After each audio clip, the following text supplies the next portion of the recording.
ان کو یہ معلوم ہونا چاہیے کہ وہ بھی ہمارے رڈار پر ہیں اور ہم بھی ان کی لسٹیں بنا رہے ہیں اور یہی سب نے رہنا ہے. یہ ممکن نہیں ہے کہ آپ قانون ہاتھ میں لیں, آپ بے گناہوں کے ساتھ ظلم کریں اور اس کے بعد پنجابی میں کہتے ہیں ناتے توتے نکل جائیں.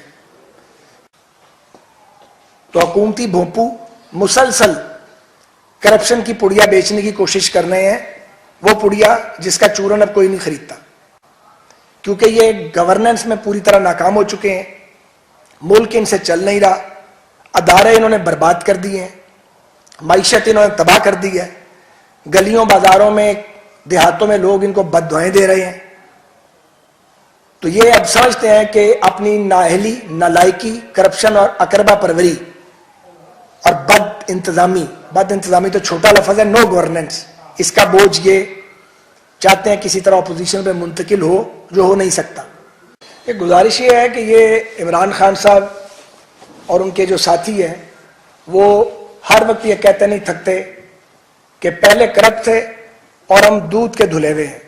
تو ان دودھ کے دھلے ہوئے سے کوئی یہ پوچھے کہ جس ٹرانسپیرنسی انٹرنیشنل کا حوالہ دیتے آپ برسوں تک نہیں تھکتے تھے, اس نے تو آپ کی حکومت کا منہ کالا کر دیا. اور پاکستان بدقسمتی سے کرپشن کا جو انڈیکس ہے اس میں وہ اور کرپشن بڑھ گئی ہے, نیچے چلا گیا. تو یہ جو آپ نے کرپشن کی رٹ لگائی ہوئی ہے, آپ اپنا حساب دینے کی تیاری کیجئے. اور کون سی ریکوری کی ہے کسی احتساب کے ادارے نے سوائے جھوٹ بولنے کے, سوائے براڈ شیٹ کو توان ادا کرنے کے. نواز شریف صاحب کے بغض میں اور مسلم لیگ نون کے بغض میں آپ پورے ملک کو اپنے داؤ پہ لگا دیا. آپ لوگوں کے کاروبار تباہ کرتے ہیں, آپ لوگوں کا سکون لوٹتے ہیں, آپ ایک ایک فرد کو ٹارگٹ کرتے ہیں, آپ نے ہر شہر میں اپنے ٹارگٹ مقرر کیے ہوئے ہیں. یہ جو جھوٹ آپ بول رہے ہیں, سفید جھوٹ دن دہاڑے, یہ کب تک بیچیں گے اس کو؟ ایک آدمی تو آپ توڑ نہیں سکے الحمدللہ ہمارا, کسی آدمی کو آپ متزلزل نہیں کر سکے, کوئی شخص اپنے نظریے سے الحمدللہ نہیں ہٹا.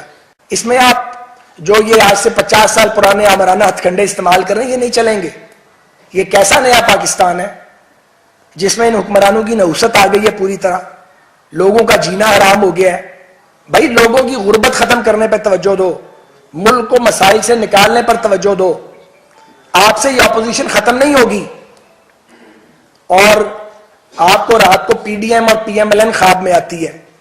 ہمارا تو شاید آپ کو علاج کر لو یا نہ کر سکو, یہ جو بدنیتی کر رہے ہو, یہ جو اللہ کی لاٹھی آئے گی, اس کا علاج کیسے کرو گے؟ جو شخص بھی بدنیتی کرے گا, جو شخص بھی ظلم کرے گا, وہ اپنے انجام تک پہنچے گا. میں حیران ہوں کہ کس تنتنے کے ساتھ اور ڈٹائی کے ساتھ پی ٹی آئی کی حکومت جھوٹ بولتی ہے اور انتقام لیتی ہے. اس ملک میں 4 مارشل لا لگے ہیں, یہاں سول ڈکٹیٹر بھی آئے ہیں, مگر جو موجودہ حکومت ہے ایسی آورانہ روش ہم نے پہلے نہیں دیکھی. جو صرف یہ چاہتا ہے حکمران کہ اس کے سارے مخالف جو ہیں وہ ایلیمینیٹ ہو جائیں. تو انشاءاللہ ہم ایلیمینیٹ نہیں ہوں گے. نہ ہماری آپ آواز بند کر سکیں گے, نہ آپ سے مسلم لیگ نون کو آپ کارنر کر پائیں گے, نہ پی ڈی ایم کو کر پائیں گے. اور اس کی بنیادی وجہ یہ ہے کہ آپ بدنیت ہے, آپ کی نیت میں فتور ہے, آپ اصلاح کے نام پہ فساد پیدا کر رہے ہیں ملک میں, انتشار پیدا کر رہے ہیں ملک میں. آپ نے لوگوں کو گالی کی سیاست سکھائی ہے, آپ نے گالی دینے والوں کی ایک پوری نسل کھڑی کر دی ہے. اب آپ ریاستی اداروں کا بدترین استعمال کر رہے ہیں. یہ وہی سول سرونٹس ہیں جن سے جب صحیح کام لیا گیا تو انہوں نے پنجاب کی حالت بھی بدلی اور مرکزی حکومت میں بھی سرو کیا. اب آپ چن چن کے کرپٹ اور بزدل لوگوں کو تعینات کرتے ہیں. تو جو بزدل افسران ہیں, میں ان کو بھی یہ کہنا چاہتا ہوں جو کتاب اور قانون کے مطابق نہیں چلتے, کہ یہ بزدلی ان کے کام نہیں آئے گی. انہوں نے بھی الٹیمیٹلی ریٹائر ہو کے گھر جانا ہے. جو گریڈ 22 میں لگے ہوئے ہیں, گریڈ 21 میں لگے ہوئے ہیں, کوئی چیف سیکرٹری بنا ہوا ہے, کوئی کمشنر بنا ہوا ہے, کوئی کچھ بنا ہوا ہے, کوئی کچھ بنا ہوا ہے, یہ بزدلی کام نہیں آئے گی. اور یہ دیانتداری کسی کام کی نہیں ہے. آپ بہت دیانتدار ہیں مگر آپ ظالم کا ہاتھ نہیں روک سکتے. آپ بہت آنےسٹ ہیں, بڑے کلین ہیں, مگر آپ ظلم ہوتا دیکھ رہے ہیں اور اس کو ہونے دے رہے ہیں. یہ میں سول سرونٹس کو بھی یہ میسج دینا چاہتا ہوں, ان سول سرونٹس کو جن کے بارے میں ہماری کبھی یہ رائے تھی کہ یہ شریف اور دیانتدار ہیں. دیانتدار وہ یقیناً ہوں گے, لیکن یہ کیسی دیانت ہے کہ آپ کی ناک کے نیچے لوگوں کے ساتھ زیادتی کی جاتی ہے اور آپ بیگانہ بن جاتے ہیں، تو بنے رہے آپ بیگانہ. اس بات کا بھی آپ کو جواب اور حساب آگے جا کے دینا ہے. ایک 4 آنے کی نوکری کے لیے، ایک چھوٹے سے اقتدار کے لیے، ایک چھوٹے سے اختیار کے لیے آپ عمران خان کی حکومت کے اعلی کار بن گئے. ایسے سول سرونٹس بھی موجود ہیں، لیکن یہ دور زیادہ دیر چلے گا نہیں، کیونکہ جب کوئی حکومت یا کوئی حاکم ظلم کی انتہا کرتا ہے تو اس کا مطلب ہے کہ یہ چراغ کی لو ہے جو بجھنے سے پہلے اب یہ بھڑک رہی ہے یا تیز ہوئی ہے لائٹ، تو اس کے بعد یہ لائٹ ختم ہوگی. اور میں یہ سمجھتا ہوں کہ جو رویہ ہے موجودہ حکومت کا عوام الناس کے ساتھ، اس ملک کے ساتھ، اس ملک کے اداروں کے ساتھ جس طرح مس یوز کیا جا رہا ہے، جس طرح تباہی مچائی ہوئی ہے آپ نے ہر جگہ پہ، ہر ادارے کو تباہ کر دیا ہے. ابھی ریلوے دیکھیں، اس کا سسٹم ڈاؤن ہے. کتنے دن سے ای ٹکٹنگ کا ہم بنا کے گئے تھے اتنی محنت سے. ایک ای ٹکٹنگ کا سسٹم تو آپ سے ایک ادارے کا ٹھیک نہیں ہو سکتا. چلیں اب ملک چلانے، اس طرح ملک چلتے ہیں.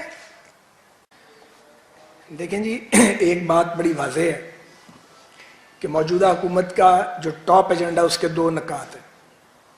ایک تو یہ کہ اپنے سیاسی مخالفین کے بارے میں بیشنگ کرو کنٹینیوسلی، اور ہٹلر ڈاکٹرائن کی طرح اتنا جھوٹ بولو اور اتنا لاؤڈ ہو کے جھوٹ بولو کہ سچ کا گمان ہونے لگے، یا کم از کم ایک طبقہ اس پہ یقین کرنے لگے. ایک تو ان کا یہ ٹارگٹ ہے اور اس پہ وہ چل رہے ہیں حکومت میں آنے سے پہلے، اور اب کلائمیکس ہے اس فن کا. دوسری جو ان کا ٹارگٹ ہے وہ یہ ہے کہ اداروں کو، جو قومی ریاستی ادارے ہیں ان کو اور اپوزیشن کو آپس میں بھڑا کے رکھو. یہ ان کا جھگڑا رہے گا، ان کے درمیان تناؤ رہے گا، تو ہمارا اقتدار جو ہے وہ کسی طریقے سے اس کا وقت پورا ہوتا رہے گا. تیسری کچھ چیز ان کے پلے نہیں ہے، کارکردگی نام کی کوئی چیز نہیں ہے. آپ ایک ایک ادارے کو اٹھا لیں تو سوا ستیہ ناش کر چکے ہیں اس کی تفصیل میں جانے کی اس وقت ضرورت نہیں ہے. لیکن یہ کام چلنے والا نہیں ہے. جہاں تک عمران صاحب اور ان کے ساتھیوں کی یہ خواہش ہے اور یہ سوال ہے، جن میں ان کے وزیر داخلہ بھی شامل ہیں جو ریلوے کا بیڑا غرق کر کے اب وزارت داخلہ کو برباد کرنے پہنچ گئے ہیں، کہ جی آپ آتے کیوں نہیں ہیں، ہمیں آپ کا انتظار ہے، یہ کہتے ہیں نا. تو یہ وہ لوگ ہیں جو مشکلات کو خود دعوت دیتے ہیں، اور ایسے کردار دنیا میں جگہ جگہ پائے جاتے ہیں. یہ پہلی حکومت ہے جو یہ سمجھتی ہے کہ اگر ملک میں فساد اور انتشار رہے گا اور جھگڑا چلتا رہے گا تو ہمارا کام بھی چلتا رہے گا. لیکن ایسا ہوگا نہیں. تو میں یہ کہنا چاہتا ہوں کہ آپ پریشان نہ ہوں. ہماری پوری کوشش ہے کہ آپ کی یہ جو چنی ہوئی ٹرم ہے، جو سلیکٹڈ کی ٹرم ہے، یہ پوری نہ ہو. بالکل ہماری صفوں میں اس حوالے سے کوئی کنفیوژن نہیں ہے، کیونکہ منتخب حکمرانوں کی ٹرم پوری ہونی چاہیے. حکمت عملی جو ہوتی ہے سیاست میں، وہ ضروری نہیں ہوتا کہ آپ بالکل سیدھے ہی جا رہے ہیں تو جاتے جائیں، آپ کو کبھی کبھار زگ زیگ بھی ہونا پڑتا ہے. لیکن ہدف بالکل واضح ہے اور ٹارگٹ جو ہے وہ بالکل کلیئر ہے. ٹارگٹ یہ ہے کہ اس سلیکٹڈ حکومت کو گھر بھیجنا ہے. اس کے لیے تمام جائز قانونی، سیاسی اور جمہوری طریقے جو ہیں وہ اختیار کیے جائیں گے. یہ اب آپ پی ڈی ایم پہ چھوڑ دیں، انشاءاللہ پروگرام اگلا مل جائے گا. گزارش یہ ہے کہ پی ایم ایل این کا نشانہ کبھی بھی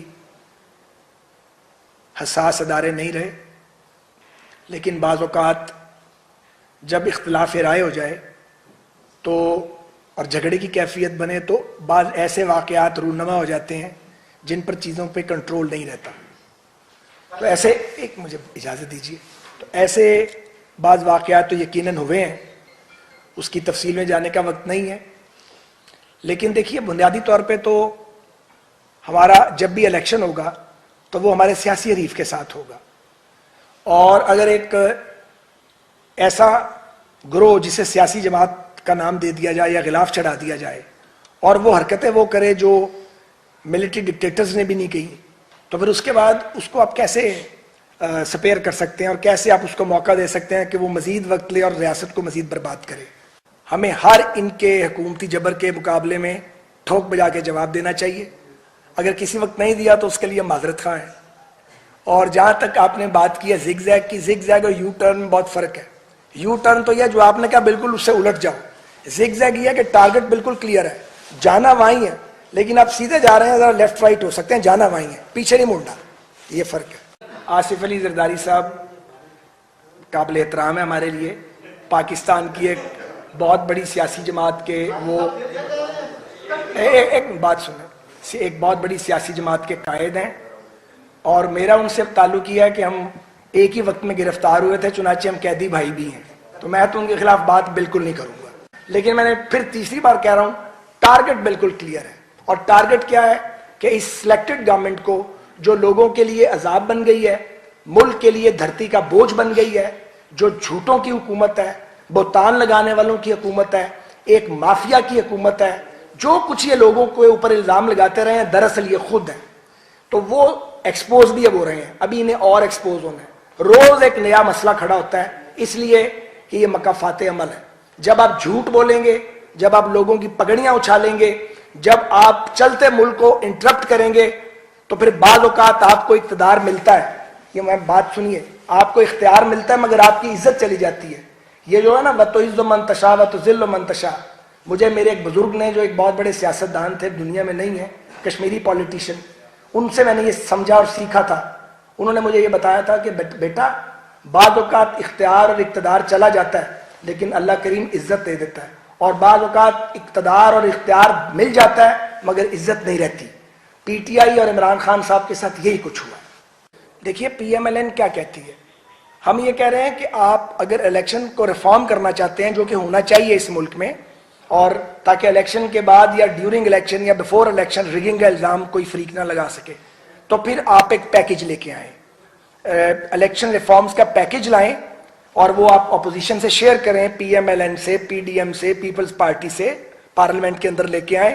ہم اس پہ بالکل صدق کے دل سے مدد بھی کریں گے، تعاون بھی کریں گے، کنٹریبیوٹ بھی کریں گے۔